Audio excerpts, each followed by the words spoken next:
తినరా మైమరచి తినరా మైమరచి. ప్రాచీన కాలము నాటి పాకపూరి. పాకపూరి అంటే ఏంటో తెలుసుకుందామా మిత్రమా? వేడిది కిచెన్ ల్యాబ్ లోపల ప్రాచీన కాలంలో నాటి పాకపూరి గురించి తెలుసుకుందామా? తినరా మైమరచి తినరా మైమరచి. తింటే పాకపూరిని తినాలి, తింటే మహాభారతాన్ని వినాలి, అవునంటారా? ఆడుదాని చంపిన తాడేక విశంతి, దుష్య నరకవాస దుఃఖముందు, ననదది పయో కృతాపూప హరణముల్, మక్షికాది కీటమయంత చేర్చు.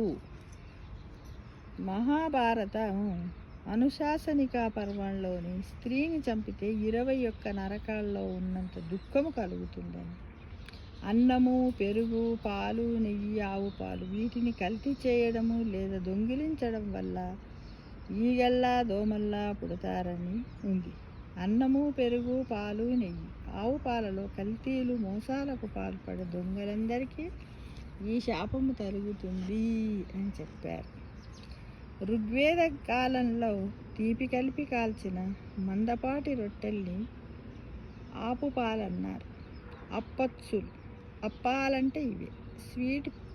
స్వీట్ షాపుల్ని ఆపు పాకశాల అని, స్వీట్ మార్కెట్ని అపూప విపణి అని, షడ్రసోపేతమైన భోజనాన్ని అపూప భోజనం అని అనేవాళ్ళంట.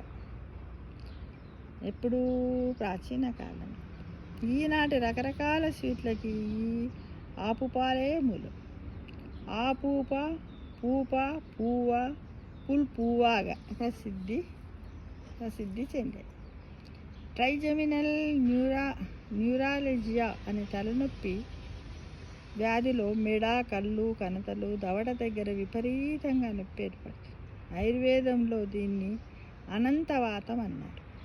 ఈ వ్యాధికి ఔషధాలతో పాటుగా మధుమస్తక సంయావ కృతపురైచ్ఛ భోజనం అంటూ 3 రకాల తీపి వంటకాలని కూడా తినాలని సుశ్రిత సంహిత తెలిపిందని.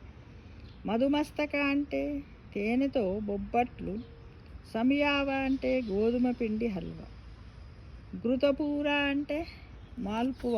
వీటిని తింటే తలనొప్పి తీవ్రత తగ్గుతుందంట. అపూప, కృతపూర, గేవర, రసపూరి, మాల్పువ, పూప ఇలా వివిధ రకాల పేర్లతో దీన్ని పిలిచారు. బెల్లము, గోధుమ పిండి కలిపి మర్దించి వేగించిన పూరీల్ని పాకములో నానబెడితే దాన్ని పూపాలిక అన్నారు. దేశవ్యాప్తంగా మాల్పువ అనే అప్పచ్చిగా ఇది ఇప్పుడు ప్రసిద్ధి చెందింది. మనం అంతా అంటాం కదా మాల్పువ.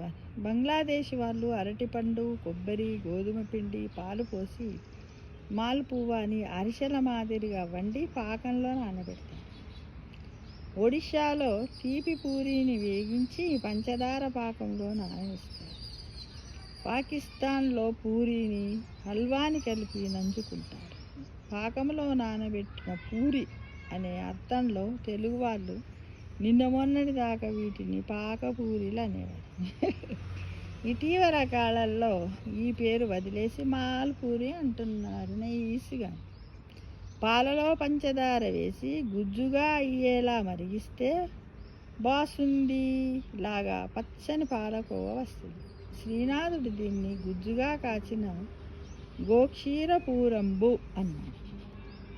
ఇందులో నేతిలో వేగించిన గోధుమ పిండి, కొద్దిగా ఏలకల పొడి, పచ్చకర్పూరము, తగినంత నెయ్యి లేదా వెన్న కలిపి పక్కన ఉంచుకోవాలి. పంచదార జారుపాకం పట్టి ఒక గిన్నెలో పోసి వేగించిన మందపాటి పూరీల్ని ఒక్కొక్కటి ఈ పాకంలో మునిగేలా ఉంచాలి. పూరి మెత్తబడ్డాక దానికి ఒకవైపు దట్టంగా పాలకోవ పట్టించి మధ్యకు మడిస్తే అదే మాల్పూరి. మడిచిన తీపి పూరి కాబట్టి ఇది తెలుగువారి స్పెషల్ మాలుపువ్వ అనొచ్చు. ఇది గుంటూరు జిల్లాలో చాలా ప్రసిద్ధి అయినటువంటి తీపి వంటకం.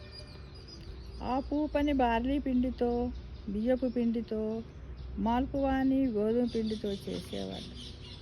గత శతాబ్ద కాలంలో హానికర మైదా పిండి వచ్చాక గోధుమ పిండి కనుమరుగైపోయింది. క్షేమ కుతూహలము అనే పాకశాస్త్ర గ్రంథములో సుశాలి పిష్టం దుగేత్తు పదిత్వం అంటే బియ్యపు పిండిని చక్కెర పాకంతో పూరివత్తి నేతిలో వేగించి పంచదార పాకంలో నాననిస్తే దాన్ని కృతపూరి అంటారు. కృతపూరి అంటారు.